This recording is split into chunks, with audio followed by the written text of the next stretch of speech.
ग्रन्थगीताय ग्रन्थगेयाय ग्रन्थान्तरात्मने गीतलीनाय गीताश्रयाय गीतवाद्यपटवे गेयचरिताय गायकवराय गन्धर्वप्रियकृते गायकाधीनविग्रहाय गङ्गाजलप्रणयवदे गौरीस्थलन्धनाय गौरीहृदयनन्दनाय गौरभानुसुताय गौरीगणेश्वराय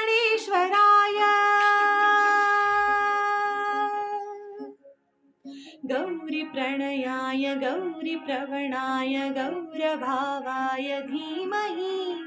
गोसहस्राय गोवर्धनाय गोपगोपाय धीमहि गुणातीताय गुणाधीशाय गुणप्रविष्टाय धीमहि एकदन्ताय वक्रतुण्डाय गौरीतनयाय धीमहि गजेशानाय भालचन्द्राय श्रीगणेशाय धीमहि।